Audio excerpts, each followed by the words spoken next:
Hi, and welcome to Queen City Skin Podcast. This is your host, Dr. Elizabeth Roston, board-certified dermatologist, skin, nail, and hair specialist, and cosmetic expert. This is your place to learn about skin care, skin conditions, and the latest cosmetic techniques and services. Empower yourself with skincare and anti-aging knowledge for healthier, more beautiful skin and appearance. The information in this podcast is not for medical advice. It is for informational purposes only, and you should always consult with your doctor for your best care.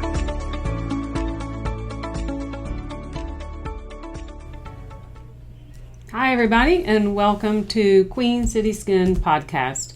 This is your host, Dr. Elizabeth Roston, and this is January 2023, and every winter, a big issue that we address in the clinic is dry skin. So I thought we'd talk about some tips to help treat and avoid dry skin, particularly in the winter. One of the things you can do, and everyone hates this advice, is avoid hot showers. I love them too, but hot showers wash away the essential lipids in the upper layer of skin. Think about butter on your plate after dinner. You're going to use hot water to rinse that off. It's similar in your skin. We have fats and lipids in our skin, and the hot water washes those away and leaves your skin very dry and cracked. So if you can, avoid very hot showers.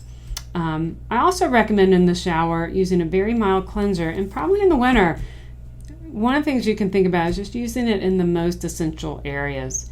Using it in your kind of underarms, private area, and feet, and just be done with it. Typically in the winter, we're not putting sunblock on all over or bug spray or anything like that. And using soap just in the essential areas will minimize damage to that upper layer of skin. Another tip related to showering is to grease up or put cream on immediately after showering, and it's especially helpful if you do it when your skin is damp or wet. So I keep a tub of essentially grease in my shower. This is a product, it's called Resta, R-E-S-T-A. It's in a big red tub. We used to sell it here at Charlotte Skin and Laser. It was an Elta product. And to let you know how popular it was, people used to walk out with just stacks of these red tubs. They loved them, but Elta sold the brand. This is the only skincare product that I buy on Amazon, and it is reliable. Other than that, I don't recommend buying skincare products on Amazon.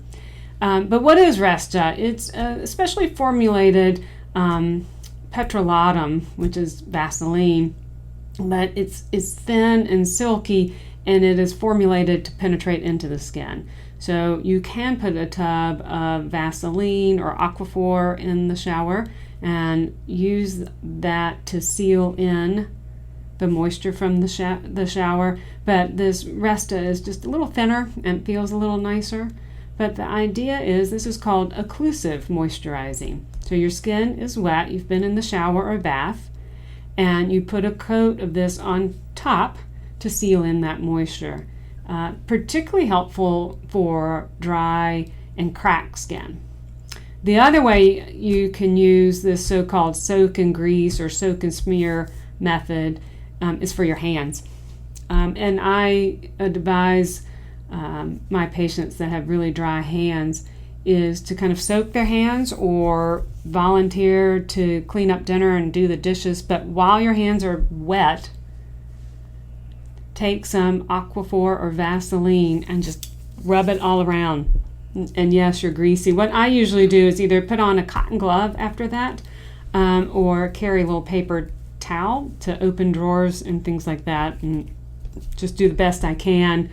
And then when I need to, I might take it off my fingertips. But it works, and that's probably the only way you're going to fix really cracked skin on your hands and on your feet. Now your feet is pretty easy. You can put on a sock and it seals everything in. So soak and grease or soak and smear. It's also helpful to put a cream on after the shower, but if you can really soak and grease, that's super, super helpful. sometimes people with skin conditions, we actually recommend soaking in a bathtub and then doing this and actually putting on like damp or wet tights or long underwear to help hold that moisture in, kind of like we would treat a burn patient. If you were a burn patient, you get wet wraps everywhere. So that soak and grease is followed by wet wraps. And that's particularly helpful if you've got bad skin condition like eczema or psoriasis. Drinking water. Really, I hear all the time that, oh, my skin's dry, I didn't drink enough water. That's really not it. I mean, if you have dry skin from not drinking water, you probably need an IV. That's how desperate you are for water. So if drinking water does not hydrate your skin, you've got to do it from the outside, unfortunately. I wish you could. And I'm not saying get dehydrated, but just drink what you need to and don't rely on that to hydrate your skin. What about prevention? One of the things you can do, and I recommend before you go out and do outdoor activities such as skiing or bike riding in the winter, or playing outside, is put on a barrier type moisturizer before you go out. It can be Vaseline or Aquaphor. It can be that Elta moisturizer, which is really good. Some of these moisturizers are blended with a little bit of paraffin or wax, so it stays on better. These are marketed at like sports stores. They are called barrier creams, and those can be very helpful just as preventative. So it's really helpful for snow skiing because you have the moisture and then the wind. It just cracks your skin a lot. So prevention can be helpful. You can also humidify your environment. Stick a humidifier in your bedroom or even in your family room and humidify the environment, and that will help a lot too. In terms of daily moisturizer, I see a lot of patients, they're trying to treat their acne or rosacea or just have dry skin on their face, and I recommend layering moisturizers. One of the recipes that I love is starting with a hyaluronic acid gel moisturizer. One of my favorites is Charlotte Skin and Laser Hydrating Serum. This is a gel that contains hyaluronic acid. SkinCeuticals has one as well, and there's some other ones. They can get kind of expensive, and they can also be really cheap. And the really cheap ones are probably mostly water, and the water is not a really good humectant, doesn't really hold the water. But this hyaluronic acid gel helps your skin hold on to water, okay? Increases kind of the sponge activity of your skin. So that goes on first. And then I typically recommend Elta AM moisturizer. This moisturizer stimulates aquaporins on the cell surface. And aquaporins are a little channel that lets water go into the cell. So if you layer the hyaluronic acid first, you're holding on to skin water, helping your skin retain water. And then if you use the Elta AM, we're increasing moisture at a cellular level. And then on top of this, you can put a thick moisturizer just to hold everything in an occlusive way, or a humectant way. Humectants are like ceramides and glycerins, and they help bring moisture to the skin. And then the occlusive things are like the ointments or lipids in the cream that help seal in moisture and keep it from escaping. A really popular one is SkinCeuticals Triple Lipid, and Epionce has a thick one as well. Charlotte Skin and Laser brand has an excellent moisturizer. It's very economical and it's just fantastic.